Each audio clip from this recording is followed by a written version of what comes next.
आल आशा एवं आशा संगनी कार्यकर्त्री सेवा समिति ने डीएम को सौंपा 27 जून को दिया ज्ञापन। कप्तानगंज सामुदायिक स्वास्थ्य केंद्र के खिलाफ आशा संगनी ने खोला मोर्चा। ज्ञापन के माध्यम से डीएम ने की शिकायत। स्टोर व जांच के लिए एडी अल्ट्रासाउंड सेंटर जो अब एमके अल्ट्रासाउंड के नाम से हो गया है, उक्त से दवा लेने व जांच कराने को कहा जाता है। आशा संगनी आशा के उत्पीड़न में कप्तानगंज में हमारी बहनों का आशाओं का उत्पीड़न बहुत काफ़ी हो रहा है। वहाँ पे जो है न तो आशाएँ डिलीवरी लेके आ सकती हैं, उन्हें 2 बजे बुलाया जाता है। बहुत सारी समस्याएं हैं, उन्हें मारा पीटा जाता है। अगर कोई आशा वहाँ पे आ रही है तो उनके साथ बदतमीजी हो रही है, दुर्व्यवहार हो रहा है। तो उसी के संबंध में हम आज डीएम सर के यहाँ ज्ञापन दिए हैं। आल आशा एवं आशा संगनी कार्यकर्त्री सेवा समिति ने डीएम को सौंपा 27 जून को ज्ञापन। ज्ञापन में बस्ती जिले के कप्तानगंज सामुदायिक स्वास्थ्य केंद्र के खिलाफ आशा संगनी ने अब मोर्चा खोल दिया है। ज्ञापन के माध्यम से डीएम के शिकायत कर कप्तानगंज के बारे में डीएम से शिकायत कर आरोप लगाया गया है। नहीं, वो 1 साल से लगभग वहाँ दवा दे रहे हैं, अंदर से लेकर बाहर तक पूरा वही संभाल रहे हैं। जांच भी करवाते हैं, उन्हीं के द्वारा थ्रू ये वहाँ लेबर भेजते हैं, जांच भेजते हैं, उन्हों के थ्रू दवाई दिलवाते हैं और सारी काम वही लड़के 6 लड़के 10 लड़के हैं, वही सारी कामें करते हैं। अगर आशा संगनियों ने कहा है कि स्टोर व जांच के लिए एडी अल्ट्रासाउंड सेंटर जो अब एमके अल्ट्रासाउंड के नाम से हो गया है, उक्त से दवा लेने व जांच कराने को कहा जाता है। हॉस्पिटल में 2 दर्जन लड़कों एवं लड़कियों से लेकर बिना सरकारी नियुक्ति के 3 दाई, संगीता दाई, चंपा दाई, किस्मता दाई द्वारा JSY को लेकर एमके अल्ट्रासाउंड व JP मेडिकल स्टोर तक दलाली के लिए व गुंडाई करने के लिए प्रभारी द्वारा रखा गया है। हॉस्पिटल पर जो आशा या आशा संगनी इनका विरोध करती हैं, उसको 2 दर्जन रखे गए लड़के लड़कियों से बेइज्जत करा दिया जाता है। प्रभारी द्वारा जेल भिजवाने की धमकी से लेकर क्षेत्र जांच करवाने तथा नौकरी से निकलवाने की धमकी तक दी जा रही है।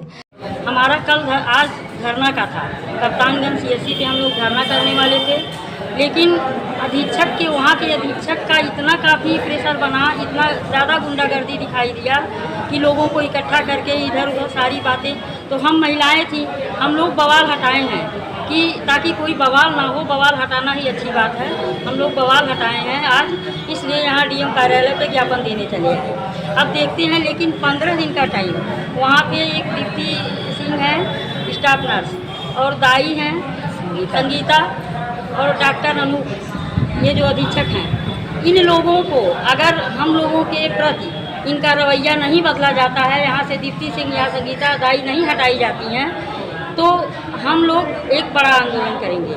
अभी तो हम सूचना दे रहे हैं डीएम कार्यालय के वहाँ, क्योंकि हम लोगों का धरना था, लेकिन हम लोग अभी बवाल हटाए हैं। इस बवाल को हटा करके हम आज दे करके जा रहे हैं। 15 दिन के अंदर अगर हमारे कार्यों पर ध्यान नहीं दिया गया, इन लोगों को नहीं आज से इन लोगों को हटाया गया, तो हम लोग एक प्रदेश स्तर से लेकर के बड़ा धरना करेंगे, जिसकी जिम्मेदारी शासन प्रशासन। JS वार्ड में स्टाफ नर्स दीप्ति सिंह व रानी चौधरी की मांग को जो लाभार्थी देने में अपने आप को असमर्थ बताती हैं, तो लाभार्थी से लेकर डिलीवरी को लाई हुई आशा तक को बेइज्जत करना आम बात हो गई है और सुविधा शुल्क न दे पाने की स्थिति में रेफर कर देने की धमकी दी जाती है। आपको बता दें कि ना दे पाने की स्थिति में रेफर कर दिया जाता है। हॉस्पिटल के जिम्मेदारों द्वारा मार्च 2024 व मार्च 2025 दोनों माह का आशा का भुगतान 2200 रुपये व 1500 रुपये तथा संगनी का 7200 रुपये, 1500 रुपये व 1800 रुपये का भुगतान आज तक नहीं दिया जाता है। हॉस्पिटल पर लाभार्थी को पहला व दूसरा बच्चा पैदा होने पर 6000 रुपये तो दे दिया जाता है, लेकिन आशा का 100 रुपये व संगनी को 50 रुपये सरकार द्वारा देने का प्राविधान है, लेकिन जिम्मेदारों द्वारा आशा व आशा संगनी का भुगतान नहीं किया जाता है। हॉस्पिटल के सामने अवैध कब्जा करके खोली गई दुकानों को हटवाने तथा प्रभारी द्वारा आशा व आशा संगनी को व्हाट्सएप ग्रुप से लेकर सोशल मीडिया पर तरह तरह से टॉर्चर किया जाता है। अधिकारी से मिले, क्या आश्वासन मिला? वहाँ से जिला अधिकारी महोदय थे नहीं, वहाँ से कोई आकर के उनके प्रतिनिधि कोई लिए हैं, वो लेकर के कोई आश्वासन नहीं दिए हैं। फिलहाल हम 1-2 दिन में फिर से मुलाकात करेंगे। क्या पर्चा है आपका? जी, हम जिला अध्यक्ष हैं नीलम शुक्ला। दलाल तक कहने वाले प्रभारी को अविलंब हटवाने तथा चर्चित स्टाफ नर्स दीप्ति सिंह व रीना चौधरी तथा बिना नियुक्ति के सरकारी क्वार्टर लेकर निवास करने वाली संगीता दाई को जनहित में तथा स्वास्थ्य विभाग के हित में यहां से हटाए जाए। आपको बता दें कि संजय चौहान पुत्र राम सुमेर चौहान ग्राम खरका देवरी पोस्ट कोदई थाना हरैया बस्ती ने शिकायत कर आरोप लगाते हुए कहा था कि मेरी पत्नी चंदा पत्नी संजय चौहान को प्रसव पीड़ा 12/10/2025 को सुबह दर्द होने लगा। दर्द की हालत में कप्तानगंज CHC पर भर्ती किया गया है। महिला डॉक्टर द्वारा लगभग 10 बजे जांच किया गया। प्रार्थी को बताया गया कि बीपी बढ़ा हुआ है, लेकिन 12 बजे तक बच्चा हो जाएगा, घबराने की बात नहीं है।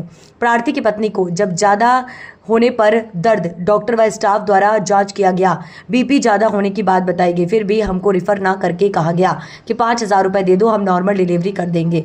इसके बाद महिला डॉक्टर व स्टाफ नर्स 5 से 6 लोग हमारे ऊपर चढ़कर मेरे पेट को ज़ोर ज़ोर से दबाने लगे।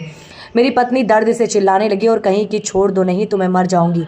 लोग नहीं माने। मेरा बच्चा दबाने के कारण मेरा बच्चे खराब हालत में बच्चा 12:50 पर पैदा हुआ। उसके बाद हमको काफ़ी देर रोके रहे। जब इन लोगों ने 5,000 रुपये ले लिया तब हमको बताया गया कि ऑक्सीजन वाला एम्बुलेंस की व्यवस्था करिए, आपको रेफ़र किया जा रहा है। यदि समय से हमको रेफ़र कर दिया होता तो हम प्रार्थी बस्ती जाने के लिए भी तैयार थे। यदि हमको जाने दिया गया होता तो हमारा बच्चा बच गया होता। बच्ची में खड़ी हो जाओ। सर रमेश के ये आज अब हुई है। यहाँ पे कि हमको वहाँ पर अगर जा रहे हैं तो दूसरे नज़रिए से देखा जा रहा है, जबकि हम संगनी है। हम अपने पद पे काम कर रहे हैं। काम करने के बाद अगर कोई मरीज मिल जाता है जो ज़्यादा पीड़ित होता है, उसको लेके हम वहाँ जाते हैं। अगर हम वहाँ लेकर परसों की बात है कि सुनीता नाम की मरीज को वहाँ लेकर गए थे, जो कि पीड़ित थी बुखार से और गर्भवती भी थी। उसको लेके गए जांच कराने। हमको डॉक्टर साहब लाइन में खड़ा कर दिए। 1 घंटा तक हम लाइन में खड़े रहे। उसके बाद से हम कहे कि सर खड़े नहीं हो पा रहे हैं। वहाँ पर 8-10 लड़के भी रखे हैं, तो उन लड़कों द्वारा बेइज्जत करवाते हैं। देखा जा रहा है आपके जो है आप लोग धरना प्रदर्शन की जानते हैं क्या? हाँ, नहीं, वो 1 साल से लगभग वहाँ दवा दे रहे हैं। अंदर से लेकर बाहर तक पूरा वही संभाल रहे हैं। जांच भी करवाते हैं। उन्हीं के द्वारा थ्रू ये वहाँ लेबर भेजते हैं, जांच भेजते हैं, उन्हों के थ्रू दवाई दिलवाते हैं। और सारी काम वही लड़के 6 लड़के 10 लड़के हैं, वही सारी कामें करते हैं। अगर इनसे किसी को झगड़ा हो गया, डॉक्टर साहब का झगड़ा हो गया, किसी मन कोई बात पर अगर हम लोग शिकायत कर दी, उन्हें लड़कों द्वारा बेइज्जत कराते हैं और दवा में हम उनको बहुत लंबी लाइन में खड़ा कर देते हैं। तब हमको वो लड़के दवा देते हैं और शिकायत करने पर कहते हैं देखो देखो कमरा लगा है, चारों ओर दिख रहा है, कमरा लगा है, ठीक है, लेकिन हर जगह कमरा क्यों नहीं लगा है? क्यों नहीं लगा है? अंदर से बाहर तक कमरा लगा, अपने उसमें कमरा लगाए हैं, वहाँ लगाए हैं। हम जसवाई में लेके गए, वहाँ 6 स्टाफ नर्स बैठी थी। उनसे कहे कि मेरे मरीज को देख लीजिए, मरीज को देख लीजिए। 6 लोग आपस में बात कर रही थी। हम बोले कि मेरे मरीज को देख लीजिए। वो बोली कि हम आज नहीं देख रहे हैं, आज डॉक्टर साहब देखेंगे, संगीता डॉक्टर नहीं है। हम कहे ठीक है। हम डॉक्टर साहब के पास चले आए। डॉक्टर साहब के पास आए तो एक ही डॉक्टर साहब बैठे थे, लंबी लाइन लगी थी। गर्भवती कब तक खड़ी रहेगी? जो बुखार से पीड़ित हो कब तक इंतजार करेगी पर्चे का? उसका सबसे नीचे उसका पर्चा लगा दिए। ये लड़के जो वहाँ बैठते हैं उनके अगल बगल, ये सब लड़के कहाँ बाहर के हैं कि अस्पताल के नहीं, हैं? ये वो दवा देते हैं, ये सीखने के लिए रखे हैं, बाहर से नहीं, ये इनकी ज्वाइनिंग है अस्पताल में? नहीं, कुछ बाहर नहीं के लड़के हैं? बाहर के सब और लड़के 3 दाई भी बाहर की हैं, उनकी ज्वाइनिंग नहीं है। तीनों दाई सरकारी आवास लेकर रहे थे। अवैध तरीके से रखे। अवैध तरीके से रखे हैं। अगर कोई संगनी बोलने जाएगी, अगर कोई आशा बोलने उसका जाएगी, विरोध तो उसको वसूली करने के लिए गर्भवती महिलाओं का ये सब काम हो रहा है। क्या पर्चा है आपका? अन्नपूर्णा चतुर्वेदी, ये ब्लॉक ऑफ उपाध्यक्ष।